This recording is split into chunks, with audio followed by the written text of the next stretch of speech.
27 फरवरी को दुश्मन के 2 जहाज गिराकर दुनिया को बता दिया कि कीमत नहीं काबिलियत अहम होती है।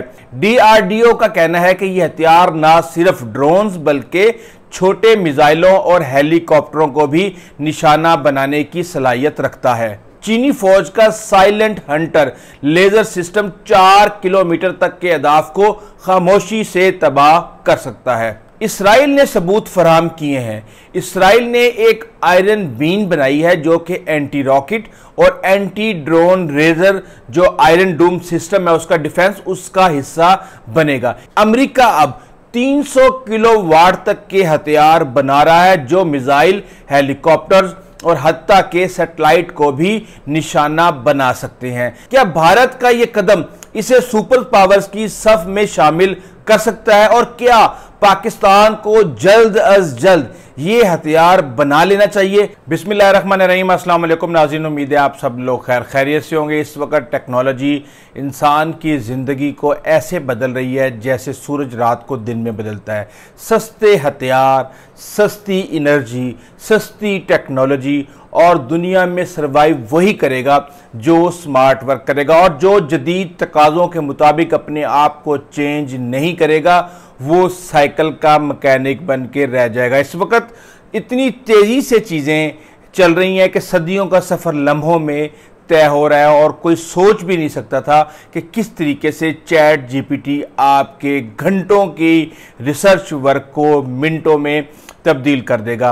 अब इस वक्त मिसाइल डिफेंस सिस्टम, अगर हम डिफेंस की बात करें तो वो इंतहाई महंगा होता है और सस्ते ड्रोन जो हैं वो हमने अक्सर देखा है कि 100-100, 150, 200 ड्रोन जो है, जब इसराइल पर हमला किया गया, जब यूक्रेन पे इसराइल ने हमला किया और अमेरिका का डिफेंस सिस्टम वहाँ पे ब्रेक किया, तो सस्ते तरीन ड्रोन्स हज़ारों की तादाद में हमला करते हैं। तो इतना महंगा जो डिफेंस सिस्टम है उसको अफोर्ड करना ही मुश्किल हो जाता है। दोस्तों, भारत अगर एक कदम आगे बढ़ा है तो पाकिस्तान ने भी कभी पीछे हटना नहीं सीखा और जब भी भारत ने कोई जदीद हथियार बनाया है तो पाकिस्तान ने इसका तोड़ जरूर निकाला है। और आजकल बात चल रही है लेजर टेक्नोलॉजी की। इसकी हकीकत क्या है इसके ऊपर मैं बात करता हूं, लेकिन मैं आपको यह बता दूं कि पाकिस्तान कभी भी भारत से किसी भी मामले में, खास तौर पे डिफेंस से रिलेटेड, कभी पीछे नहीं रहा। भारत ने अग्नि मिसाइल बनाया तो पाकिस्तान ने फौरी तौर पे शाहीन 1, 2 और 3 बनाया जो कि न्यूक्लियर वारफेयर ले जाने की काबिलियत रखती हैं। भारत ने फ्रांस से महंगे तरीन राफेल खरीदे तो पाकिस्तान ने JF-17 थंडर का ब्लॉक 3 बना दिया और जिसने सिर्फ बातें नहीं की बल्कि 27 फरवरी को दुश्मन के 2 जहाज गिराकर दुनिया को बता दिया कि कीमत नहीं काबिलियत अहम होती है। भारत ने बरामूस मिसाइल बनाया तो पाकिस्तान ने बाबर क्रूज मिसाइल बना डाला और भारत का सुपरसोनिक जो क्रूज मिसाइल है उसके बदले में जो पाकिस्तान का क्रूज मिसाइल है ये स्टील्थ टेक्नोलॉजी और न्यूक्लियर कैरियर है।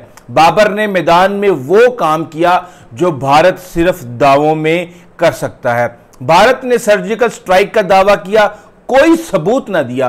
पाकिस्तान ने 27 फरवरी 2019 को असल कार्रवाई की, भारतीय तैयारे गिराए, अभिनंदन को गिरफ्तार किया और हमने दावा नहीं बल्कि अमल किया।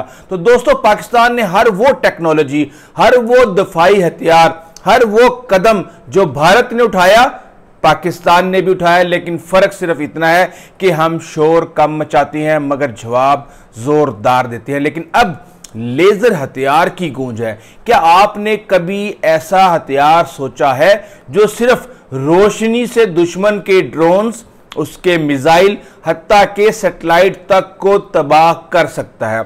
ये कोई साइंस फिक्शन नहीं है बल्कि ये एक रियलिटी है और दुनिया की 3 बड़ी ताकतें अमेरिका, चीन, रूस जो है वो लेजर हथियारों की दौड़ में सबसे आगे हैं और अब भारत के लेजर हथियार के बारे में चर्चा हो रहा है। क्या ये वाकई दुश्मन के ड्रोन्स को तबाह कर सकता है, वो भी बगैर किसी आवाज या धमाके के? क्या भारत वाकई डिफेंस टेक्नोलॉजी में इतना आगे बढ़ गया है? और जानते हैं कि भारत की जो लेज़र हथियार है, इसके पीछे क्या हकीकत है, इसका नाम है लिथ LED। तो आइए नाज़रीन, भारत का जो लेज़र हथियार है उसकी हकीकत जानने की कोशिश करते हैं। लेकिन उससे पहले ये ज़रूरी है कि आपको लेज़र के बारे में पता हो कि ये है क्या चीज़। लेज़र हथियार रोशनी की तेज़ तरीन शुआ को इस्तेमाल करते हैं जो हदफ को जलाकर तबाह कर सकते हैं, बिल्कुल बगैर किसी बारूद के, बगैर किसी आवाज़ के। आपको अगर याद हो तो बचपन में हम एक अदसा लेते थे और उसको हम सूरज की रोशनी में रख के और उसकी एक लाइन सीधी कागज़ के ऊपर रखते थे और वो चंद सेकंड में कागज़ को आग लगा देती थी। ये कुछ इसी तरह की साइंस है और ये सिर्फ रोशनी की एक किरण है, लेकिन अगर वो फौजी हथियार बन जाए तो पूरे मैदान जंग का नक्शा बदल सकती है। इंडिया ने दावा किया है कि उसने एक ताकतवर लेज़र हथियार का कामयाब तजर्बा किया है। 30 किलोवाट की ताकत रखने वाला ये हथियार, जिसे MK2 कहा जा रहा है, जनूबी रियासत आंध्र प्रदेश के करनौल इलाके में ट्रक पर नस्ब किया गया था और तजर्बे में एक फिक्स्ड विंग ड्रोन को जो 3.5 किलोमीटर की बुलंदी पे था उसको बड़ी कामयाबी से, ये दावा है भारत का, कि उन्होंने तबाह किया। DRDO का कहना है कि यह हथियार ना सिर्फ ड्रोन्स बल्कि छोटे मिसाइलों और हेलीकॉप्टरों को भी निशाना बनाने की सलाहियत रखता है। ये डायरेक्टेड एनर्जी वेपन है, यानी बारूद के बजाय रोशनी की इंतहाई मुर्तकिज शुआ से दुश्मन के हदफ को सेकंड्स में जिला देता है। लेकिन सवाल यह है कि क्या 30 किलोवाट का यह हथियार वाकई गेम चेंजर है, जबकि अमेरिका, चीन और रूस पहले ही 100 किलोवाट लेज़र वेपन्स बना चुके हैं जो ना सिर्फ ड्रोन्स बल्कि जंगी तैयारों और मिसाइलों को भी गिरा सकते हैं। इसीलिए ज़रूरी है कि दुनिया की 3 बड़ी ताकतों की लेज़र की ताकत के बारे में जाना जा सके ताकि हालात का जायज़ा लेने और किसी मंतकी इंजाम तक पहुंचने में आसानी हो। अमेरिका ने सबसे पहले अपने LAWS यानी लेज़र वेपन सिस्टम को बहरिया के जंगी जहाज़ों पर नस्ब किया। यह हथियार दुश्मन के ड्रोन्स और छोटी कश्तियों को सिर्फ सेकंड्स में जलाने की सलाहियत रखता है। अमेरिका अब 300 किलोवाट तक के हथियार बना रहा है जो मिसाइल, हेलीकॉप्टर्स और हत्ता के सैटेलाइट को भी निशाना बना सकते हैं। चीन ने भी अपनी लेज़र राइफल्स और एंटी ड्रोन सिस्टम्स पर बहुत काम किया है। चीनी फौज का silent Hunter laser system 4 kilometre तक के अहदाफ को खामोशी से तबाह कर सकता है। चीन ने सैटेलाइट्स को नाबीना करने वाले स्पेस लेजर्स पर भी तजर्बात किए हैं और रूस ने 2018 में पैरसवेट नामी लेजर हथियार का ऐलान किया।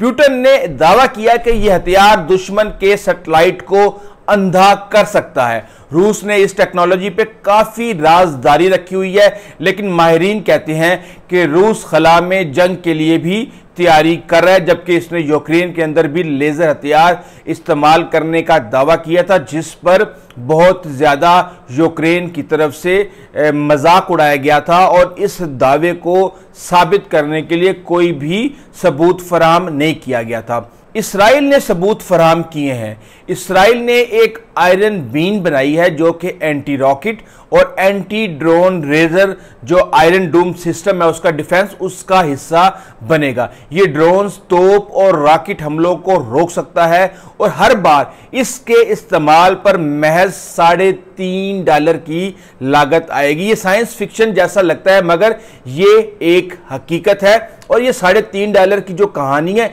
ये मैं आपको बताता हूं, ये बेसिकली गेम चेंजर है और असल कहानी ही यही है। बर्तानिया ने अपना ड्रैगन फायर के नाम से लेजर सिस्टम पर वो काम कर रहा है और ये 2027 तक फौजी इस्तेमाल में आ जाएगा। इसके अलावा फ्रांस, जर्मनी, जापान, जनूबी कोरिया और अब भारत जो है इसमें मैदान में आ गया और ईरान जो है उसके दावे किए गए हैं मगर कोई तस्दीक शुदा टेक्नोलॉजी सामने नहीं आई।